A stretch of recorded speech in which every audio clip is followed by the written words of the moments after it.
नमस्कार। भारतवाणी से मैं कविता स्वागत करती हूँ आप सबका श्रीमद् अध्यात्म रामायण संपूर्ण पाठ के अंतर्गत किष्किंधा कांड से पंचम सर्ग में। आज इस सर्ग में है भगवान राम का शोक और लक्ष्मण जी का किष्किंधापुरी में जाना। चलिए प्रारंभ करते हैं।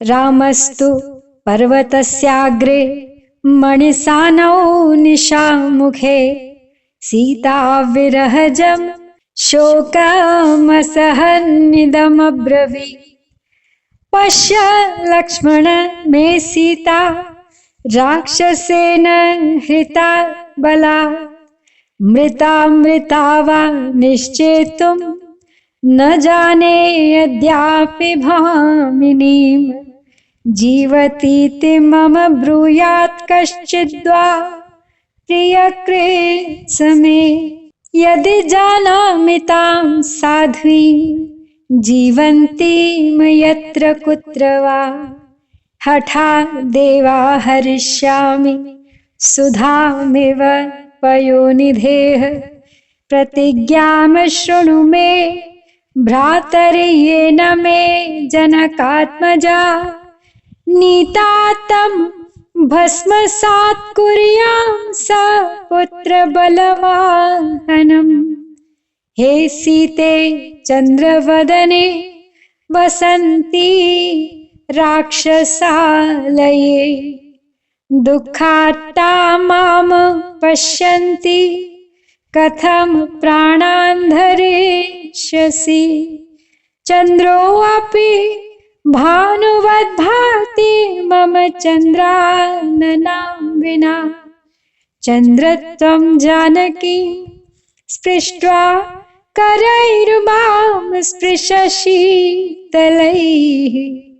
सुग्रीवोऽपि दयाहीनो दुःखितं मां न पश्यति राज्यं निष्कण्टकं प्राप्य स्त्रीभिः परिवृतो रहः कृतघ्नो दृश्यते व्यक्तम् पानासक्तो अतिकामुकः नायाति शरदं पश्यन्नपि मार्गयितुं प्रियां पूर्वोपकारिणं दुष्टः कृतघ्नो विस्मृतो हि माम् हन्मि सुग्रीवमप्येवं सापुरं सह बान्धवं वाली यथा हतो मे अद्य सुग्रीवो अपि तथा भवे। तो श्री महादेव जी पार्वती जी को कथा सुना रहे हैं।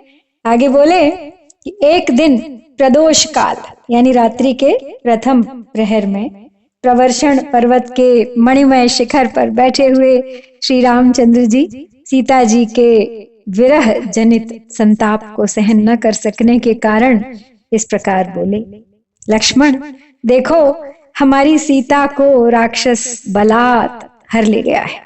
वह सुंदरी जीवित है या मर गई, इसका निश्चय करने के लिए हमें अभी तक कुछ भी पता नहीं चला। यदि मुझे कोई यह समाचार सुनाए कि वह जीवित है तो वह मेरा बड़ा ही उपकार करेगा।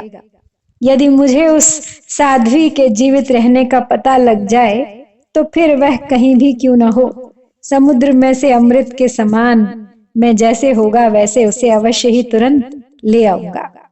भाई मेरी प्रतिज्ञा सुनो, जो दुष्ट मेरी जानकी को ले गया है उसे पुत्र सेना और वाहनों के सहित मैं भस्म कर डालूंगा।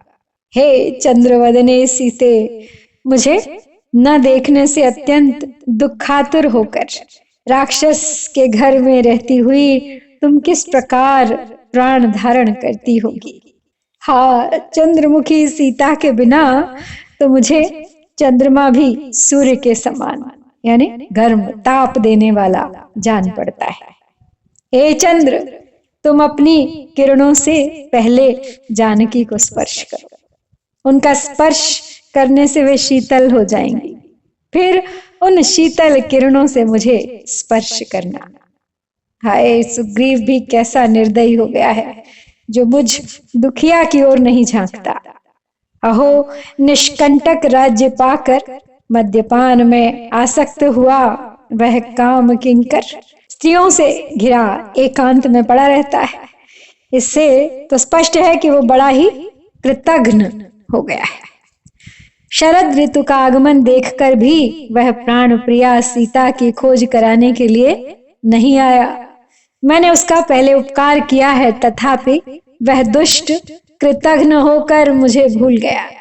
जिस प्रकार मुझे सीता को हर ले जाने वाले का नाश करना है, उसी प्रकार मैं सुग्रीव को भी उसके नगर और बंधु बांधवों के सहित मार डालूंगा। जैसे वाली मेरे हाथ से मारा गया, वैसे ही आज सुग्रीव भी मारा जाएगा।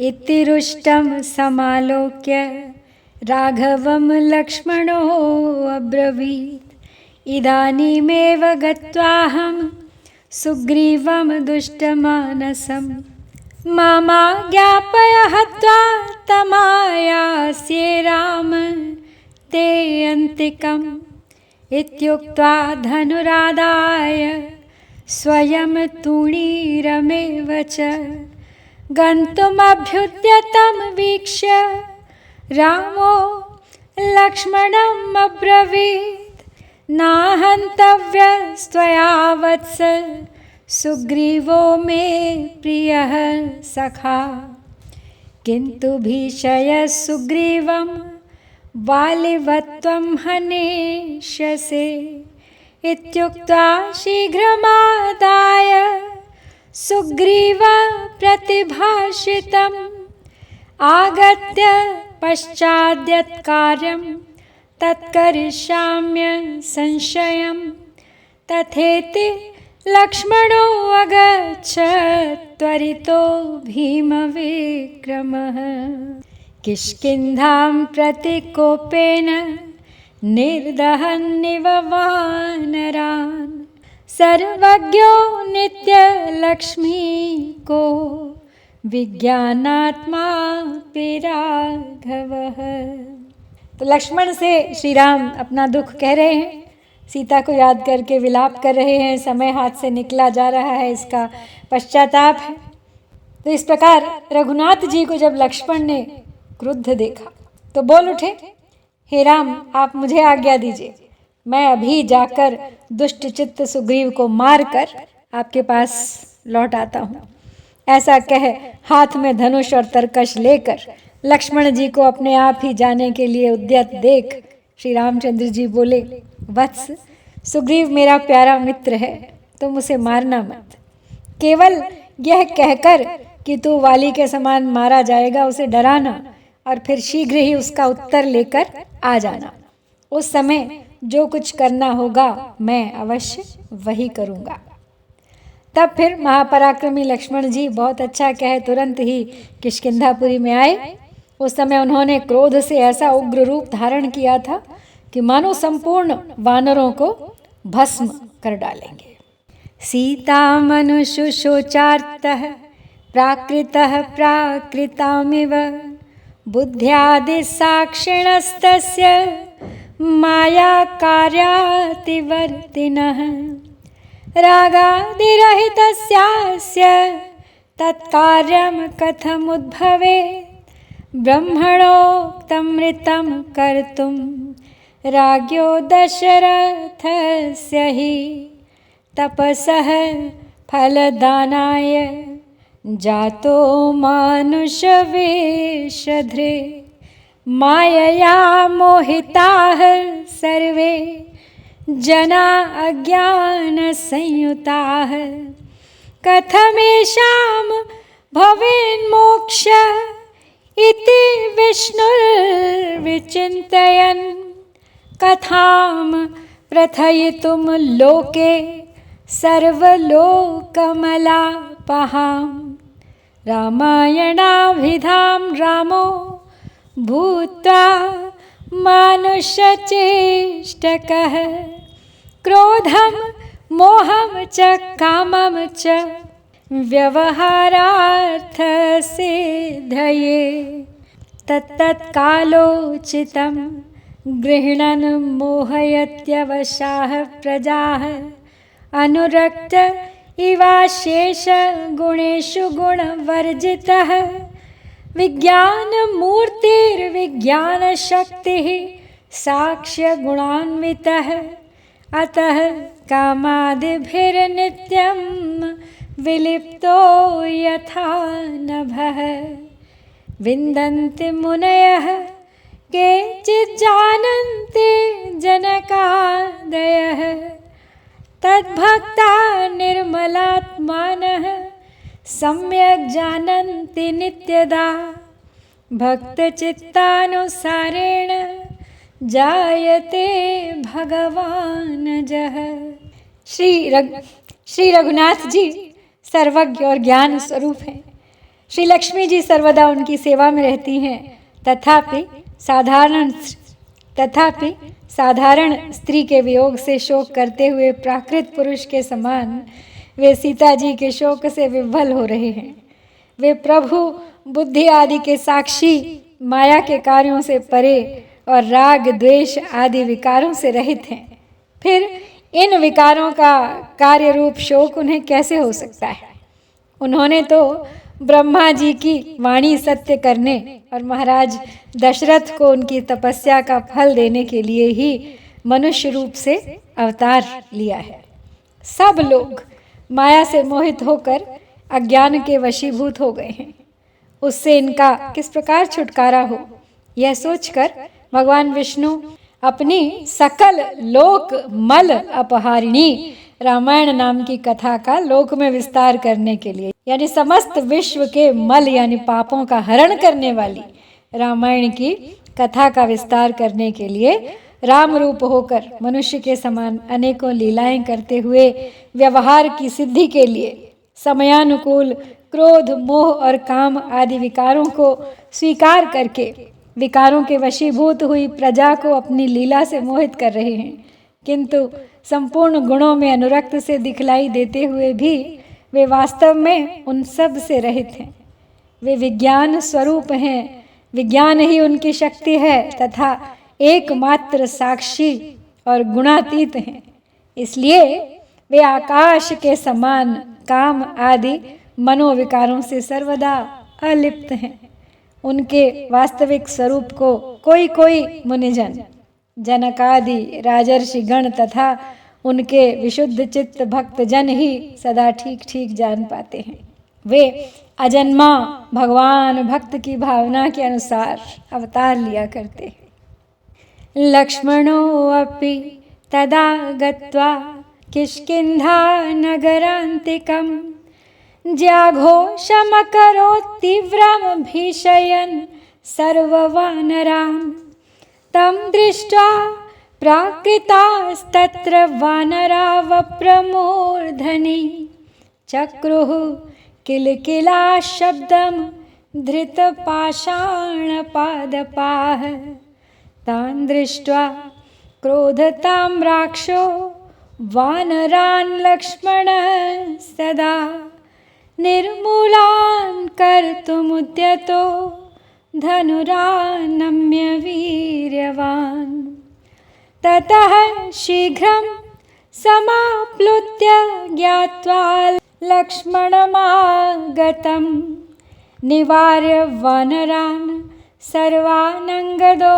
मन्त्रिसत्तमः गत्वा लक्ष्मणसामीप्यं प्रणनाम सादण्डवत् ततो अङ्गदं परिष्वज्य लक्ष्मणः प्रियवर्धनः उवाच वत्स गच्छ त्वं पितृव्याय निवेदय मामागतं राघवेण चोदितं रौद्रमूर्तिना तथेति त्वरितं गत्वा सुग्रीवाय न्यवेदयत् लक्ष्मणः क्रोधतां राक्षः पुरद्वारे बहिः स्थितः तच्छ्रुत्वातीव सन्त्रस्तः सुग्रीवो वानरेश्वरः आहूय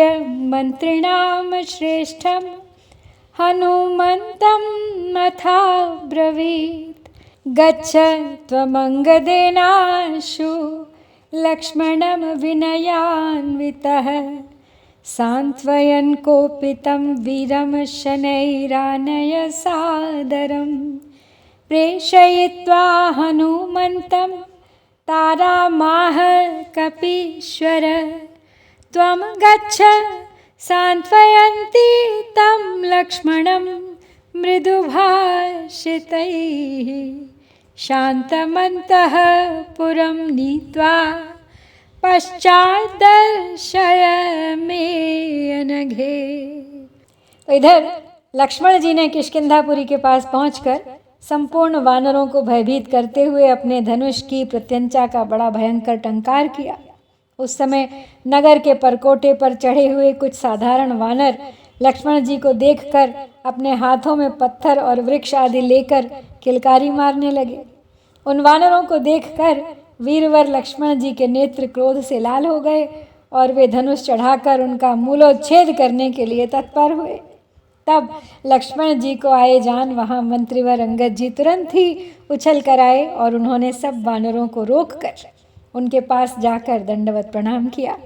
तदनंतर प्रियवर्धन श्री लक्ष्मण जी ने अंगद को हृदय से लगाकर कहा, वत्स, तुम अभी जाकर अपने काका सुग्रीव को सूचना दो कि श्री रघुनाथ जी तुमसे अत्यंत क्रुद्ध हैं और उनकी प्रेरणा से मैं यहाँ आया हूँ।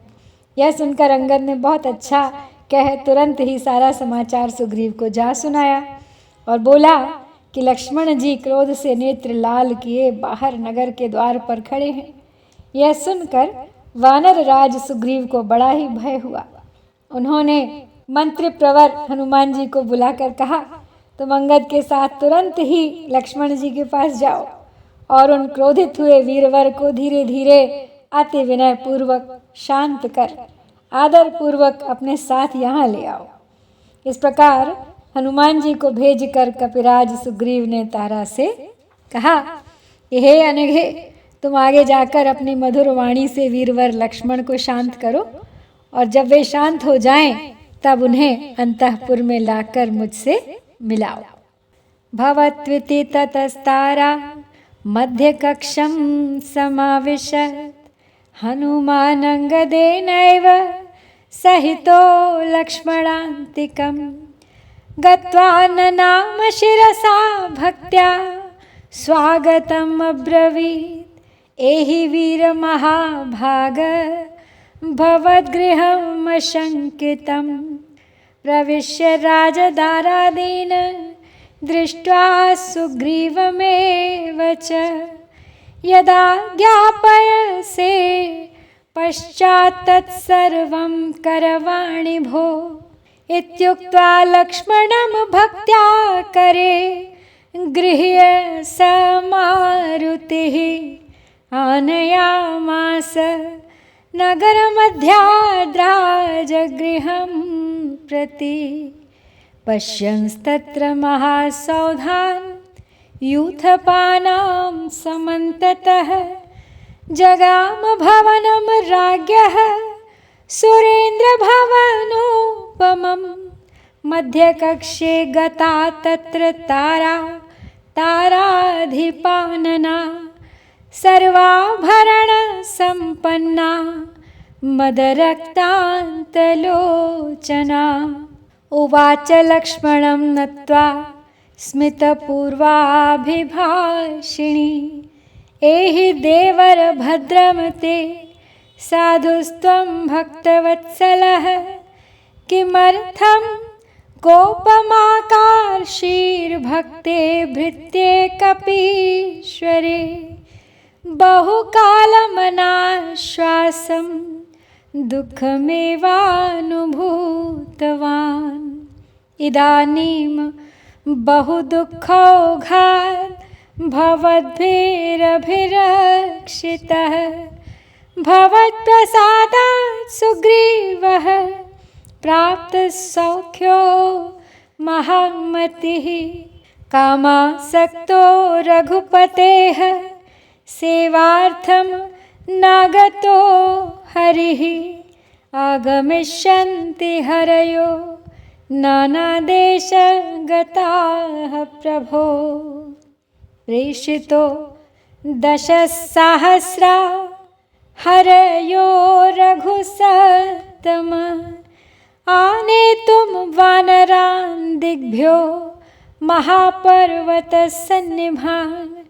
सुग्रीवः स्वयमागत्य सर्ववानरयूथपैः वधयिष्यति दैत्यौघान् रावणं च हनिष्यति। त्वयैव सहितो अद्यैव गन्ता वानरपुङ्गवः पश्यान्तर्भवनं तत्र पुत्रदारसुहृद्वृतं। दृष्ट्वा सुग्रीवमभयं दत्त्वा नयसहैव ते ताराया वचनं श्रुत्वा कृशक्रोधोऽथ लक्ष्मणः। यह सुनकर तारा बहुत अच्छा कह बीच की ड्योढ़ी में आ गई। इधर अंगद के सहित हनुमान जी लक्ष्मण जी के पास आए और उन्हें सिर नवाकर भक्तिपूर्वक स्वागत करते हुए बोले, हे महाभाग वीरवर, निश्शंक होकर आइए, यह घर आप ही का है। इसमें पधार कर राज महिषियों से और महाराज सुग्रीव से मिलिए, फिर आपकी जो आज्ञा होगी हम वही करेंगे। ऐसा कह पवन नंदन हनुमान जी भक्तिपूर्वक लक्ष्मण जी का हाथ पकड़कर उन्हें नगर के बीच से होकर राज मंदिर को ले चले। तब लक्ष्मण जी मार्ग में जहाँ तहाँ यूथपति वानरों के महल देखते हुए इंद्र भवन के समान अति शोभायमान राजभवन में पहुँचे। वहाँ बीच की ड्योढ़ी में चंद्रवदना तारा बैठी थी। वह संपूर्ण आभूषणों से विभूषित थी तथा उसके नेत्र मद से कुछ अरुण वर्ण हो रहे थे।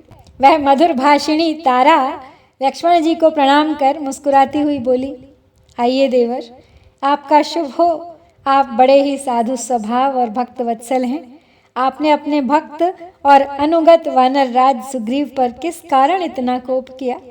उसने तो बहुत दिनों से बिना किसी प्रकार का सहारा मिले दुख ही दुख भोगा है। अब आप लोगों ने ही उसे बड़े दुख समूह से निकाला है। आप ही की कृपा से महामति सुग्रीव को यह सुख देखने में आया है। वह जाति का वानर है, इसलिए कामासक्त होकर श्री रघुनाथ जी की सेवा में उपस्थित नहीं हुआ। हे प्रभु, अब शीघ्र ही विविध देशों से बहुत से वानर आने वाले हैं। हे रघुश्रेष्ठ, अब दिशा विदिशाओं से महापर्वत के समान बड़े बड़े डील वाले असंख्य वानरों को लाने के लिए 10 सहस्त्र बंदर भेजे गए हैं।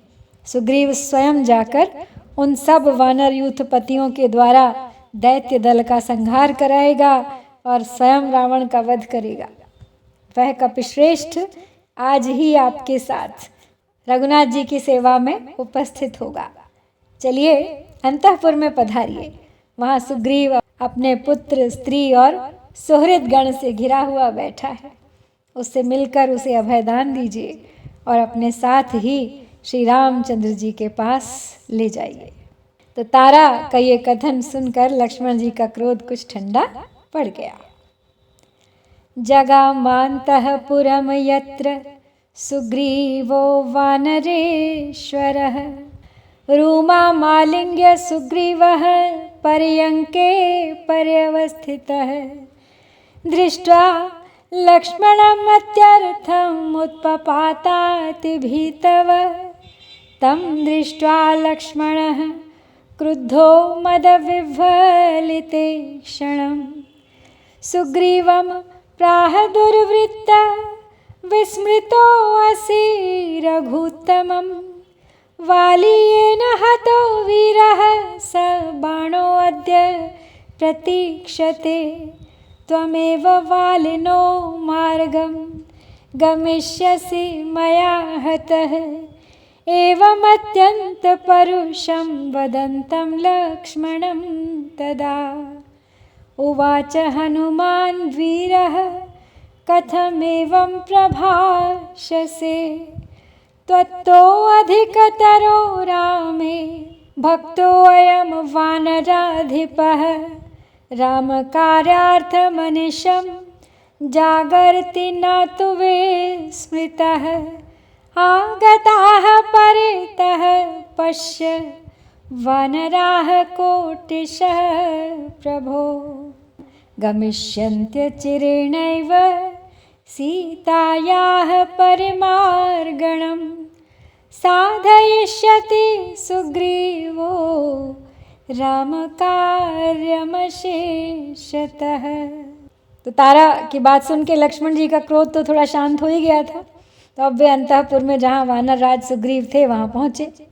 सुग्रीव अपनी भार्या रूमा को गले लगाए पलंग पे पड़े थे। लक्ष्मण जी को देखते ही वे अत्यंत भयभीत के समान उछल कर खड़े हो गए। उनके नेत्र मद से विह्वल हो रहे थे। उन्हें ऐसी दशा में देखकर लक्ष्मण जी ने अति क्रोधित होकर कहा, अरे दुश्शील, तू रघुनाथ जी को भूल गया?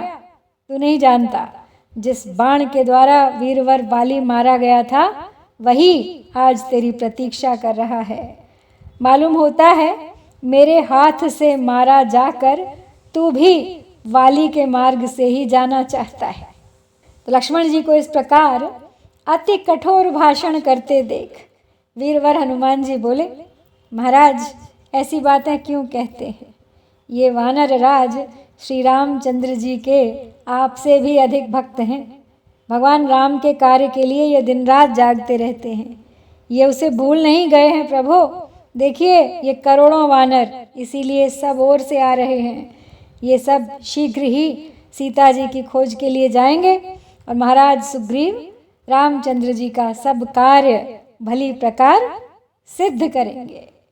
श्रुत्वा हनुमतो वाक्यम सौमित्रिर्लज्जितो अभवत् सुग्रीवोऽप्यर्घ्य पाद्याद्यैर्लक्ष्मणं समपूजयत् आलिङ्ग्य प्राह रामस्य दासोऽहं तेन रक्षितः रामः स्वतेजसा लोकान् क्षणार्धेनैव जेष्यति सहायमात्रमेवाहं वानरैः सहितः प्रभोः सौमित्रिरपि सुग्रीवं प्राह किञ्चिन्वयोदितं तत्क्षमस्व महाभाग प्रणयाद्भाषितं मया गच्छामो अद्यैव सुग्रीव रामस्तिष्ठन्ति कानने एक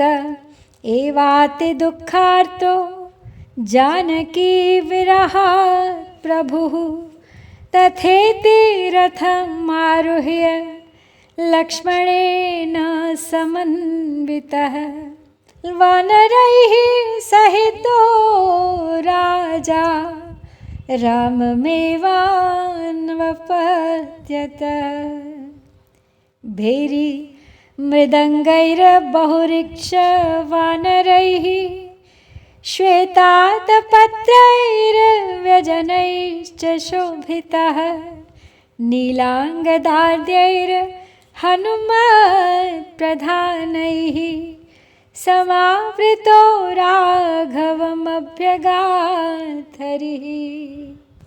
तब हनुमान जी के ये वचन सुनकर लक्ष्मण जी थोड़ा लज्जित हो गए। तदनंतर सुग्रीव ने अर्घ्य और पाद्य आदि से लक्ष्मण जी की भली प्रकार पूजा की तथा उनसे गले मिलकर कहा, श्रीमन मैं तो राम का दास हूँ, उन्होंने मेरी रक्षा की है। वे अपने तेज से आधे क्षण में ही संपूर्ण लोकों को जीत सकते हैं। हे प्रभु, मैं तो अपनी वानर सेना के साथ केवल उनका सहायक मात्र हूँगा। मुझसे भला उनका क्या कार्य सिद्ध होगा? वे तो स्वयं ही सर्वसमर्थ हैं। तब लक्ष्मण जी ने भी सुग्रीव से कहा, हे महाभाग, मैंने भी प्रणय कोपवश आपसे जो कुछ अनुचित कहा है, आप मुझे उसके लिए क्षमा करें। भगवान राम वन में अकेले ही हैं और वे जानकी जी के विरह से अति व्याकुल हैं, अतः हम आज ही वहाँ चलेंगे। तब वानरराज सुग्रीव हाँ ठीक है, ऐसा कहकर लक्ष्मण जी के सहित रथ में चढ़े और वानरों के साथ श्री रामचंद्र जी के पास चल दिए। उस समय उनकी सवारी की अपूर्व शोभा थी। भेरी और मृदंग आदि नाना प्रकार के बाजे बज रहे थे तथा बहुत से रीछ वानर श्वेत छत्र और चंवर लिए उन्हें अत्यंत सुशोभित कर रहे थे। इस प्रकार वानर राज सुग्रीव बड़े ठाट बाट से नील, अंगद और हनुमान आदि मुख्य मुख्य वानरों के साथ श्री रघुनाथ जी के पास चल दिए। इसके साथ ही यहाँ पे हम समाप्त करते हैं किष्किंधा कांड से ये 5वां सर्ग। इति श्रीमद् अध्यात्म रामायणे उमा महेश्वर संवादे किष्किंधा कांडे 5वां सर्ग। जय श्री सीताराम, जय भारत।